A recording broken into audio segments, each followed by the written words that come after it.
Deus tem planos para cumprir em nossas vidas. Essa é a mensagem de toda a Bíblia e é isso mesmo que estamos estudando aqui no Encontro com a Palavra, escrito pelo pastor Dick Woodward e narrado pelo pastor Edson Bruno. Fique atento a mais um programa que o Ministério Cooperativo Internacional leva a você. Com você agora, pastor Edson Bruno.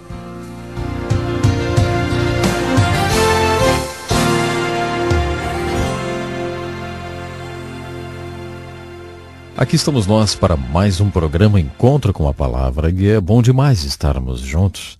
Continuando o nosso estudo no livro de Êxodo, gostaria de abordar agora o povo, o problema e o profeta. Esse foi o ponto em que paramos em nosso estudo do livro de Êxodo.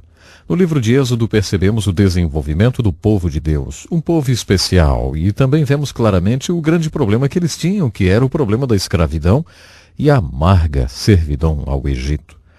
Logo no início, nos capítulos 2 e 3, encontramos o foco naquele que, na minha opinião, foi um dos maiores homens de Deus que já existiu, Moisés. Ele é o profeta chamado por Deus em Êxodo 2 e 3 para ser o libertador, o agente humano ou o instrumento humano pelo qual Deus libertaria pessoas da escravidão do Egito. Como já dissemos várias vezes, essa escravidão histórica no Egito é uma representação simbólica, alegórica da nossa escravidão ao pecado.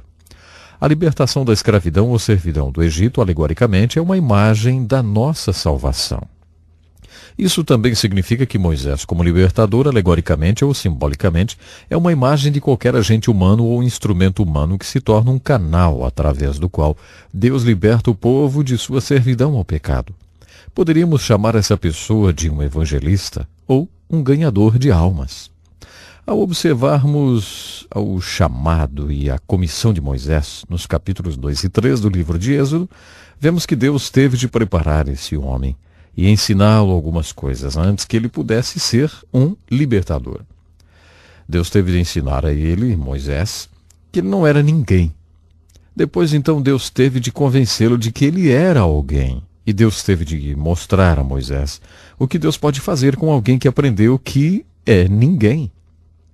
Acima de tudo, há 4 segredos espirituais que Deus teve de compartilhar com Moisés para capacitá-lo a se tornar o libertador dos filhos de Israel. Se você está interessado em se tornar um libertador para alguém, antes que você possa se tornar o agente humano ou o instrumento humano através do qual Deus pode libertar alguém da servidão e escravidão dos pecados, você também deve aprender esses 4 segredos espirituais. Eu não poderia atuar como um ministro e não poderia agir como um crente se não conhecesse esses 4 segredos espirituais. E também preciso ser lembrado deles frequentemente. Os 4 segredos espirituais que Deus teve que compartilhar com Moisés antes que ele pudesse ser o libertador do povo de Israel são estes. Primeiro, Deus teve de mostrar a Moisés esse segredo espiritual. Olha, Moisés, você não é o libertador. Eu sou. E eu estou com você, Moisés. Em segundo lugar, Deus teve de mostrar outra coisa a Moisés. Moisés, você não pode libertar ninguém, mas eu posso. E eu estou com você, Moisés. O terceiro segredo espiritual que surgiu no chamado de Moisés foi este. Moisés, você não quer libertar essas pessoas. Eu quero libertar essas pessoas. E eu estou com você, Moisés. Depois que o grande milagre da libertação aconteceu, ninguém precisou dizer a Moisés o 4º segredo espiritual, que era: Moisés, você não libertou essas pessoas. Eu libertei essas pessoas porque eu estava com você, Moisés. Deus ensinou a Moisés esses 4 segredos espirituais na sarça ardente. Lembra da sarça ardente? Essencialmente, Deus disse a ele na sarça ardente assim: Moisés, você não será o libertador, eu sou o libertador e eu estou com você. Deus também disse a Moisés na sarça ardente: Moisés, você não pode libertar ninguém, mas eu posso e eu estou com você. Esse segundo segredo espiritual se tornou óbvio pela falha de Moisés. Deus ensinou esses segredos espirituais para muitos homens de Deus nas Escrituras. No Velho e Novo Testamento vemos isso. Um de seus instrumentos favoritos para ensinar aos homens este segundo segredo espiritual, que é simplesmente: você não pode, mas eu posso. Um dos instrumentos é a falha. Deus usa a falha para ensinar aos homens o segundo segredo espiritual. O fato de Moisés ter tentado e falhado tornou fácil para Deus compartilhar este segundo segredo espiritual com ele. O terceiro segredo espiritual pode ser descrito assim: Moisés, você não quer libertar esse povo? Eu quero libertar esse povo e eu estou com você. O povo de Deus nas Escrituras é muito honesto quanto a isso. O povo de Deus, na palavra, chamado para fazer grandes obras, quase sempre dizia, eu não quero. Mas então Deus dizia, eu quero, então vamos lá, eu estou com vocês. Não é o que vocês são, é o que eu sou e eu estou com vocês. Não é o que vocês podem fazer, é o que eu posso fazer e eu estou com vocês. E não é o que vocês querem, é o que eu quero e eu estou com vocês. Moisés realmente não queria. Moisés fez 5 objeções quando Deus o comissionou. Você pode encontrar essas objeções registradas nos primeiros capítulos do Êxodo. Sua primeira objeção foi, quem sou eu? Por que você escolheu alguém como eu? Conforme sugerimos em nosso último programa, Moisés tinha um monte de objeções a fazer. Ele era o inimigo público número 1, um assassino, um hebreu, um pastor de ovelhas, um filho adotivo ingrato. E parece que ele era um homem com problemas na fala. Sua quinta objeção foi que ele não podia se expressar bem. Isso pode significar que ele não se achava uma pessoa bem articulada ou eloquente. Ou talvez ele tivesse um problema na fala. Talvez ele gaguejasse ou tivesse a língua presa. Parece óbvio ao olharmos a primeira objeção de Moisés. Quem sou eu? E Moisés era um homem que Deus estava escolhendo e Deus sabia que ele tinha todos esses problemas. Talvez essa seja a razão pela qual Deus o estava escolhendo. Veja bem, Deus queria deixar óbvio que essa libertação, quando acontecesse, seria o resultado do seu próprio poder e não o carisma de qualquer homem. É por isso que ele quis que um hebreu, um pastor de ovelhas, talvez um homem com a língua presa, fosse até a presença de Faraó e exigisse a libertação de seu povo. Quando seu povo fosse libertado, Deus não queria que ninguém dissesse assim, ei, foi aquele Moisés, ele era tão eloquente. Eu estava lá quando ele exigiu a libertação do povo, foi incrível. A segunda objeção feita por Moisés foi esta, eles me farão perguntas que não saberei responder. Ele pode ter se referido aqui aos anciãos hebreus, aos quais ele teria de se apresentar como libertador enviado por Deus. Eles me farão perguntas que não saberei responder. Fico imaginando você, quando pensar em compartilhar a sua fé com outra pessoa, se vai fazer as mesmas objeções a Deus. Quem sou eu, Deus? Eu não sou um pregador. Por que tenho de compartilhar minha fé com alguém? Depois disso, geralmente vem outra objeção. Eles vão me fazer perguntas teológicas que eu não sei responder. É interessante que quando Moisés fez sua primeira objeção, quem sou eu? Deus disse, você é o homem que eu estou escolhendo e você tem a mim com você. Este é quem você é. E quando ele fez a outra objeção, eles me farão perguntas que não saberei responder, Deus disse, você não terá de responder a essas perguntas. Diga a eles que eu sou e que eu te enviei. Isso é tudo que você tem de dizer. Não se deixe apanhar pelos argumentos deles e nem tente responder as perguntas. Isso que Deus disse. A outra objeção de Moisés foi, eles não vão acreditar em mim, eles nunca acreditarão em mim. Nesse ponto, Deus lhe deu uma pequena lição. Deus pediu a Moisés que colocasse a mão dentro da roupa e depois tirasse. Quando ele tirou a mão para fora, estava coberta de feridas. Deus o mandou fazer a mesma coisa novamente e a mão de Moisés voltou ao normal. Então Deus disse, o que é isso na sua mão? E Moisés disse, um cajado. E Deus disse, jogue fora. Quando Moisés jogou o cajado ao chão, ele se transformou em algo que Deus usou poderosamente ao longo de todo o ministério de Moisés, uma serpente.